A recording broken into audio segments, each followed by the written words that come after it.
تات ہوں، بت بناتا ہوں اور اس کو بیچتا ہوں، یہی میرا رزق ہے، یہی میرے کھانے پینے کا دھندا ہے۔ تو عبداللہ ابن عباس رضی اللہ عنہ وارضاہ نے اس کو کہا کہ جو شخص دنیا میں یہ بت بنائے گا، مورتیاں بنائے گا، مجسمے بنائے گا، قیامت کے دن اللہ کہے گا تو نے اس کو پیدا کیا، اس میں روح بھی پیدا کر، اور وہ جب تک پیدا نہیں کر سکے گا اس کو عذاب ملتا رہے گا۔ وہ کہنے لگا کہ میرا تو یہی دھندا ہے، کاروبار، میں کیا کروں؟ فرمایا تو درختوں کی، منظروں کی تصویریں بنا لیا کر، یاؤں کی بنا لیا کر، جس سے کوئی ذی روح شامل نہ ہو۔ اپنے گھروں کو ان تصویروں سے پاک کیجئے، جب یہ تصویروں سے پاک ہوگا تو شیطان کے حملوں سے بھی بچ جائے گا۔ گھروں کو کتوں سے پاک کیجئے۔ رسول اللہ صلی اللہ علیہ وسلم بیان فرماتے ہیں جس گھر میں کتا ہو یا تصویر ہو وہاں رحمت کے فرشتے داخل، جس گھر میں کتا ہو وہاں رحمت کے فرشتے داخل نہیں ہوتے۔ حضرت عائشہ کے فرمان کو سنیے، فرماتی ہیں ایک موقع پر جبرائیل علیہ السلام نے رسول اللہ صلی اللہ علیہ وسلم سے وعدہ فرمایا کہ فلاں وقت آؤں گا۔ وہ وقت آیا، اللہ کے نبی انتظار کرتے رہے، جبرائیل نہیں آئے۔ اللہ کے نبی صلی اللہ علیہ وسلم کے ہاتھ میں ایک لاٹھی تھی، آپ نے اس کو پھینکا اور کہا نہ تو اللہ وعدہ خلافی کرتا ہے نہ اللہ کے فرشتے وعدہ خلافی کرتے ہیں۔ جبرائیل نے کہا تھا میں آؤں گا، کیوں نہیں آیا؟ اچانک آپ کی نظر چارپائی کے نیچے پڑی، وہاں پر ایک کتے کا چھوٹا سا بچہ بیٹھا ہوا تھا، کتے کا چھوٹا سا بچہ بیٹھا تھا۔ پوچھا عائشہ یہ کب گھر میں آیا؟ کہا اللہ کے نبی مجھے نہیں معلوم، اس کو نکال دیا گیا گھر سے۔ پھر جبرائیل آئے، اللہ کے نبی نے پوچھا تم نے وعدہ کیا تھا، تم وعدے پر نہیں پہنچے؟ کہا اے اللہ کے پیارے حبیب علیہ الصلوۃ والسلام، آپ کے گھر میں کتے کا بچہ تھا، جہاں کتے کا بچہ ہو یا کتا ہو وہاں پر فرشتے رحمت کے داخل نہیں ہوتے۔ ایک سوال کروں، ناراض تو نہیں ہوں گے؟ جہاں اللہ کا کتا ہو، کتا کس کا پیدا کرتا ہے؟ جہاں اللہ کا کتا ہو وہاں فرشتے نہیں ہوتے، اور 2.5 من کے مولوی مسجد میں بیٹھ کہتے ہیں میں غوث پاک کا کتا ہوں۔ ارے جہاں اللہ کے کتے ہوں وہاں فرشتے نہیں آتے، تو 2.5 من کا غوث پاک کا کتا ہوگا، یہاں فرشتہ کیسے آئے گا؟ اچھے بھلے مولوی، داڑھیوں والے، جبے دستار والے تقریر کرتے ہوئے کہیں گے ہم پنجتن پاک کے کتے ہیں، وہ کہے گا میں حسین کا کتا ہوں، وہ کہے گا میں غوث پاک کا کتا ہوں، میں سگے مدینہ ہوں۔ سگے مدینہ سنا ہے نام؟ مدینے کا کتا۔ اور اس میں ایک روایت بڑی مشہور ہے، ایک بیٹا عمرہ کرنے کے لیے جا رہا، باپ نے کہا بیٹا مدینے میں جاؤ تمہیں سگے مدینہ ملیں گے، ان کو کھانے کے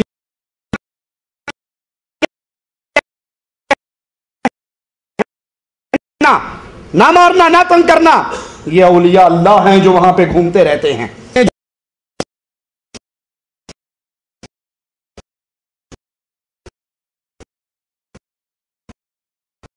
اس کا اچھا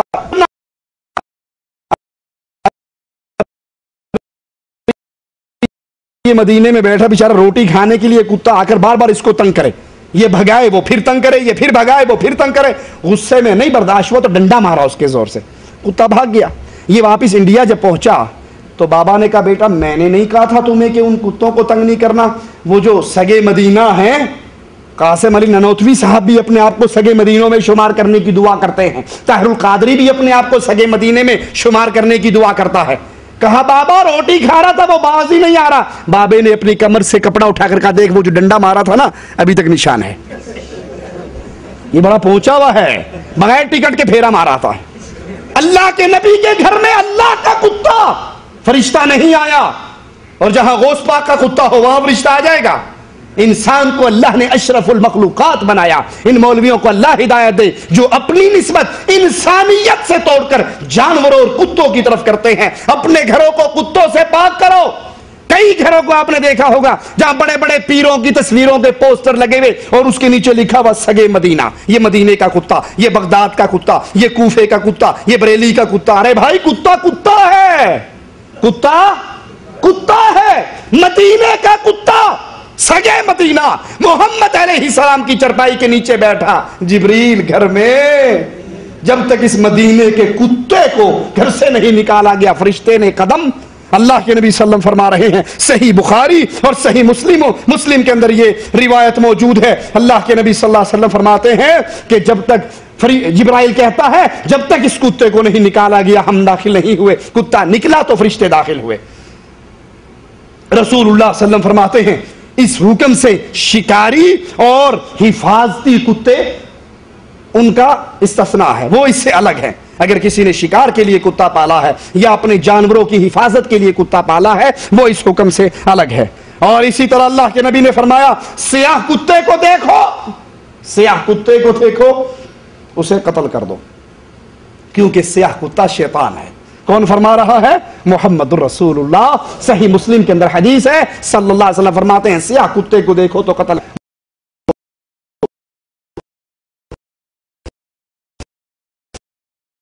کیونکہ سیاہ کتا شیطان ہے۔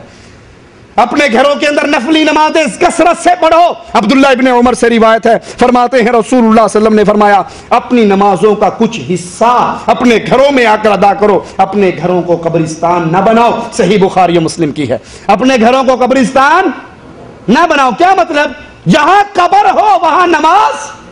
کتنی مسجدیں ہیں انڈیا پاکستان بنگلہ دیش کی مسجدوں کے اندر پیر بابا کی قبر ہے، ایک نہیں کئی قبریں ہیں، چار قبریں ہیں نظام الدین کے اندر، مسجدوں کے اندر قبریں بنائی ہوئی ہیں اور وہاں مسجدوں میں نمازیں ہو رہی۔ اللہ کے نبی فرماتے ہیں اپنے گھروں کو قبرستان نہ بناؤ، کیوں؟ جہاں قبر ہوتی ہے وہاں نماز نہیں ہوتی۔ فرض مسجد میں پڑھو اور آ کر نفل نماز اپنے گھر میں۔ اکثر آپ لوگ سوال کرتے ہیں جی مولوی صاحب ہم مسجد میں دیکھتے ہیں سعودی فرض پڑھتے ہیں بھاگ جاتے ہیں، یہ نفل نہیں پڑھتے۔ ارے نفل گھر میں پڑھنے کا حکم ہے، مسجد میں فرض نماز ہے اور گھر میں نفل پڑھنا مسجد میں پڑھنے سے زیادہ ثواب ہے۔ امام نووی فرماتے ہیں گھر میں نفلی نماز پڑھنے کی ترغیب اس لیے دی جا رہی کہ گھر میں جب انسان نماز پڑھے گا ریاکاری سے بچے گا، اس کے اعمال برباد نہیں ہوں گے، اس کے دل میں کسی کا دکھلاوا پیدا نہیں ہوگا۔ ایک اور حدیث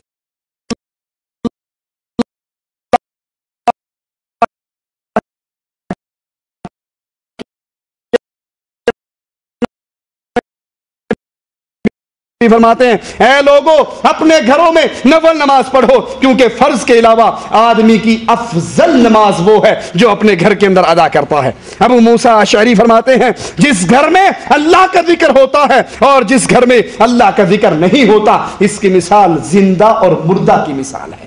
گھر میں نماز ہے، قرآن ہے، اللہ کا ذکر ہے، دین کی باتیں ہیں، قرآن کی تلاوت ہے، یہ زندہ ہے، اور جس گھر میں گانے ہیں، فلمیں ہیں، ڈش انٹینا ہے، یہ مردہ گھر ہے۔ اپنے گھر والوں سے اچھے تعلقات رکھو۔ اللہ کے نبی فرماتے ہیں شیطان اپنا عرش پانی پہ لگاتا ہے، اپنے سارے چیلوں کو اکٹھا کرتا ہے، چیلے آ کر اس کو سارے دن کی رپورٹ دیتے ہیں۔ ایک کہتا ہے میں نے زنا کروایا، میں نے چوری کروائی، ڈاکہ ڈلوایا، یہ کیا وہ کیا۔ ایک شتونگڑا آ کر کہتا ہے میں میاں بیوی کے درمیان فساد کا بیج بوتا رہا یہاں تک کہ جب تک دونوں میں لڑائی نہیں ہوئی، طلاق تک نوبت نہیں آئی، اس وقت تک میں پیچھے نہیں ہوا اور طلاق دلوا کر پیچھے ہٹا۔ شیطان اپنے عرش سے اترتا ہے، اس کو سینے سے لگاتا ہے، کہتا ہے اصل جانشین میرا تو ہے۔ اپنے گھر والوں سے پیار و محبت کے تعلقات کرو۔ اگر گھر کے اندر فساد ہو تو یاد کرو یہ شیطان کے اثرات ہیں جس سے انسان کے گھروں کو برباد کر دیا جاتا ہے۔ اسی طرح اپنے اہل خانہ کی حفاظت کے لیے وہ دعائیں خود بھی یاد کرو اور اپنے گھر والوں کو بھی یاد کرو۔ عبداللہ ابن عمر بن عاص سے روایت ہے اللہ کے نبی نے فرمایا جب تم میں سے کوئی کسی عورت سے شادی کرے یا غلام خریدے تو یہ دعا پڑھے اللہم انی اسألک خیرہا وخیر ما جبلتہا علی واعوذ بک من شرہا وشر ما جبلتہا علی۔ اے اللہ میں تجھ سے اس کی بھلائی کا سوال کرتا ہوں اور اس چیز کی بھلائی چاہتا ہوں جس پر تو نے اس کو پیدا کیا، اور میں اس کے شر سے تیری حفاظت میں آتا ہوں اور اس چیز سے جس پر تو نے اس کو پیدا کیا۔ یہ دعا انسان کرے۔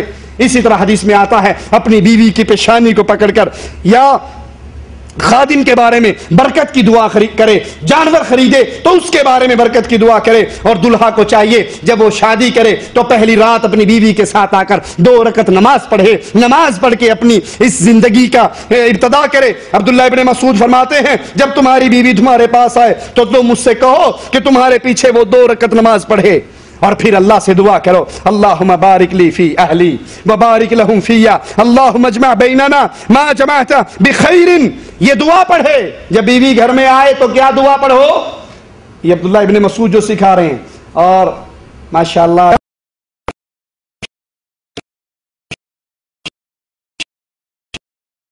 شادی ہوتی ہے، بیگم آ رہی ہوتی ہے تو اس وقت ہمارے کمروں کا کیا حال ہوتا ہے، بڑا سارا ڈیک لا کر اس پہ خاص وہ والا گانا چلا کر اور فل آواز میں کھول کے بیگم کا استقبال ہوتا ہے. اب جب یہ آئے گی اور گانوں کی دھنوں پہ کمرے میں داخل ہوگی، شیطان کی پوری ٹولی اس کے ساتھ آئے گی، دوسرے دن ہی لڑائی شروع ہو جائے گی. جب بیوی گھر میں آئے تو اللہ سے دعائیں مانگو، اس کو 2 رکعت نماز پڑھاؤ، نماز سے اپنی زندگی کا آغاز کرو. گانوں سے، فلموں سے، کہتے ہیں جی نہیں، اس طرح گانوں اور فلموں سے موقع کے مطابق گانے گائے جائیں تو پھر اس سے مولوی صاحب یہ ہوتا ہے کہ محبت بڑھتی ہے. محبت اللہ کے بتائے ہوئے طریقوں سے بڑھتی ہے، شیطان کے دیے ہوئے طریقوں سے محبت پہ کینچی چلتی ہے. اسی طرح اپنی اولاد کی حفاظت کرو. جب اپنی بیوی سے ہم بستری کرو، اپنی بیوی کے قریب جاؤ. جس طرح بسم اللہ پڑھنے سے شیطان آپ کے گھر میں داخل نہیں ہوا، شیطان نے آپ کا کھانا نہیں کھایا، اسی طرح حدیث میں آتا ہے، اللہ کے نبی صلی اللہ علیہ وسلم فرماتے ہیں، اگر تم میں سے کوئی اپنی بیوی سے جمع کرتے ہوئے یہ دعا پڑھ لے، بسم اللہ اللہم جنبنا الشیطان وجنبنا الشیطان ما رزقتنا، اے اللہ تو مجھے اور جو اولاد مجھے عطا فرمائے، ہم میاں بیوی کو اور ہم میں سے پیدا ہونے والی اولاد کو شیطان سے محفوظ رکھنا. جب انسان یہ دعا پڑھتا ہے تو شیطان پھر اس ہم بستری میں اپنا حصہ نہیں ڈال سکتا. کھانے پہ بسم اللہ پڑھی، کھانے سے بھاگ گیا. گھر میں داخل ہونے پہ بسم اللہ پڑھی، بھاگ گیا. اپنی بیوی سے ہم بستری کر رہے ہو، اب دعا پڑھی، آپ کی ہونے والی نسل اور اولاد، بیٹا اور بیٹی شیطان کے فتنوں سے محفوظ ہو گئی. لیکن جب اس کام کرنے سے پہلے کوئی فلم لگائی جائے، ڈرامے لگائے جائیں، گانے لگائے جائیں، بدماشی کے آلات چلائے جائیں، تو پھر پیدا ہونے والا ہائے جمالو ہی پیدا ہوگا. پھر وہ سلطان رائی پیدا ہوگا، وہ محمد ابن قاسم پیدا نہیں ہو سکتا. کیونکہ جس طریقے سے یہ آپ واردات کر رہے ہو، کام کر رہے ہو، اس میں محمدی طریقہ نہیں ہے، شیطان کا طریقہ ہے. اسی طرح اپنے بچوں پہ دم کرو، اپنے بچوں پہ دم کرو. محمد کریم صلی اللہ علیہ وسلم حضرت حسن اور حضرت حسین پہ دم کیا کرتے تھے. ان کو جمع کرو شام کے وقت اور ان پر یہ دعا پڑھو، اعوذکم بکلمات اللہ التامہ من کل شیطان وہام